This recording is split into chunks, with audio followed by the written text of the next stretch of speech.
विषाणु हमारे जीवन में कोई नई चीज नहीं है। हम विषाणुओं और कीटाणुओं के एक विशाल महासागर में ही रहते हैं।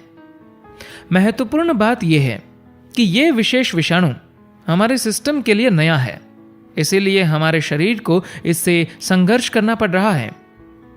तो यह सुनिश्चित करने के लिए कि हमारा शरीर इसके लिए जरूरी प्रतिरोधी तत्व बना ले और हम इस विषाणु से अपनी रक्षा करने में समर्थ हो जाए, जैसे कि हम हर अन्य चीज को संभालते हैं, कुछ ऐसे उपाय है जो हम कर सकते हैं।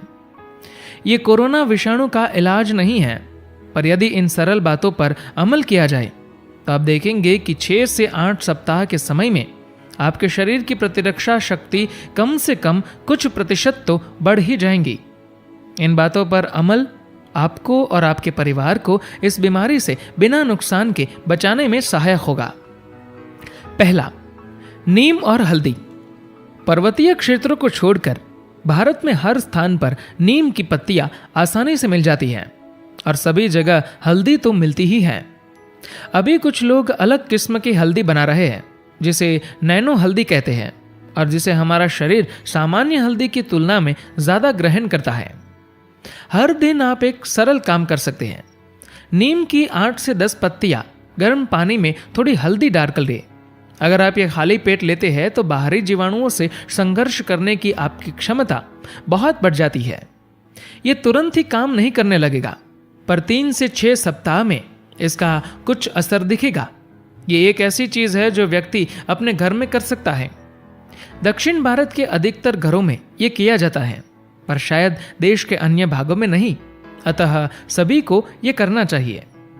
दूसरा, जीवालेजियम और कच्चे आम। पारंपरिक चीजें जैसे जीवालेजियम च्यवनप्राश भी शरीर की प्रतिरोध शक्ति को बढ़ाता है। अगर आपके घर में 60 वर्ष से ज्यादा की उम्र के लोग हैं तो उनके लिए यह बेहतर होगा कि वे नियमित रूप से च्यवनप्राश का सेवन करें। अभी तो कच्चे आम के मौसम की शुरुआत भी हो गई है। उनके पकने की प्रतीक्षा मत कीजिए, बल्कि उन्हें कच्चा ही खाइए। ये कोरोना को रोकने के लिए नहीं है, पर यह आपके इम्यून सिस्टम को अधिक मजबूत बनाएगा। तीसरा, शहद और काली मिर्च के साथ आंवला। आंवले को रात भर शहद में भिगो कर रखें और उसमें कुछ काली मिर्च के टूटे हुए दाने भी मिला दीजिए। ये मिश्रण दिन में 3 बार लगभग 3 चम्मच लीजिए। यदि सुबह में सबसे पहले खाली पेट ये चीज आप लेते हैं तो इसका सबसे अच्छा असर होता है। अगर आप ये नियमित करते हैं तो 4 से 8 सप्ताह में आपके इम्यून सिस्टम पर काफी अच्छा प्रभाव दिखेगा। चौथा, बेल की पत्तियां। पश्चिमी घाट क्षेत्र में एक तरह की पत्तियां मिलती है जिन्हें हम बेल पत्र कहते हैं। अगर आप रोज सुबह 3 से 5 पत्तियां खा सकते हैं तो ये भी आपके इम्यून सिस्टम की शक्ति को बढ़ाएगा। पांचवा, पर्याप्त शारीरिक गतिविधियां करें। आजकल लोग घरों में हैं, अगर वे दिन भर बस बैठे ही रहे, कुछ न कुछ खाते पीते रहे और शराब भी पिए तो ये उन्हें रोगों के प्रति अधिक ग्रहणशील बना देगा। ऐसा न होने देने के लिए सरल उपाय है शारीरिक रूप से सक्रिय रहना। यह हमारे लिए अच्छा मौका है कि हम इन कुछ सप्ताहों का उपयोग अपने आप को चुस्त दुरुस्त बनाने में करें। अगर आप कुछ और नहीं जानते तो कम से कम दिन में अलग अलग समय पर 5 से 6 बार लगभग 15 मिनट एक ही स्थान पर जॉगिंग करें। इस तरह सक्रिय रहने से आपका शरीर बाहरी चीजों को बेहतर ढंग से संभालेगा। छठा, उष्णा बढ़ाने के लिए मंत्र जाप।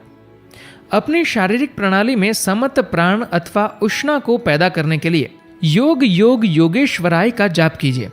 आप जानते हैं कि प्रकृति में कुछ उष्ण होता है और कुछ शीत, जिसको सामान्य रूप से गर्म और ठंडा कहा जाता है, पर ये उष्ण और शीत वास्तव में वो नहीं है। ये उस तरफ इशारा जरूर करते हैं, पर वास्तव में इसका अर्थ वो नहीं होता। यदि आप शरीर में पर्याप्त समत प्राण पैदा करें जिससे शरीर में उष्णा बढ़े तो आपकी प्रतिरोधक क्षमता बेहतर काम करती है। इस मंत्र का जाप आपके इम्यून सिस्टम में कुछ ज्यादा शक्ति लाएगा क्योंकि ये उष्णा उत्पन्न करता है। यह स्पष्ट करना जरूरी है कि यह कोरोना वायरस के लिए कोई उपचार नहीं है, नहीं ये उसे रोकता है।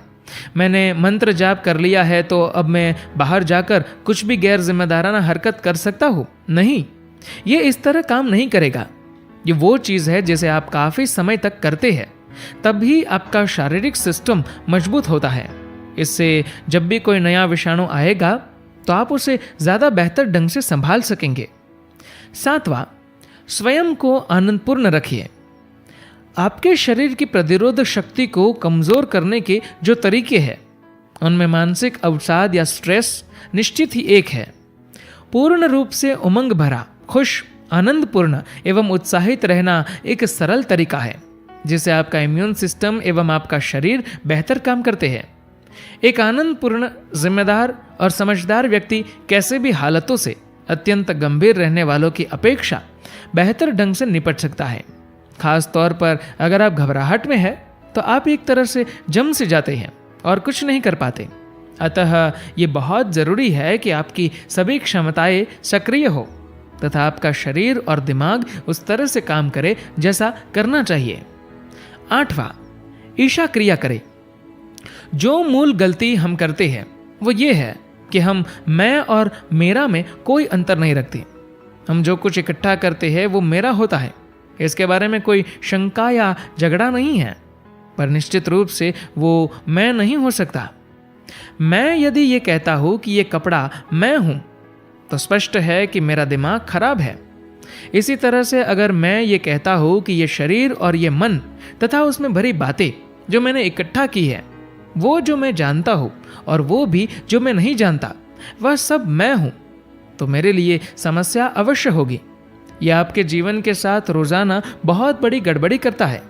पर आजकल की विपत्ति के समय में यह समस्या ज्यादा शक्ति के साथ प्रकट हो सकती है। तो इसके लिए हमारे पास एक सरल उपाय है, ईर्ष्या क्रिया। आप जो नहीं है उससे आपको अलग करने का एक आसान तरीका, ये सभी के उपयोग के लिए निःशुल्क उपलब्ध है। अगर आप इतनी जागरूकता भी अपने आप में ले आते हैं कि मैं क्या हूं और क्या नहीं हूं, तो ऐसे समय से बाहर निकलना काफी आसान होगा। धन्यवाद।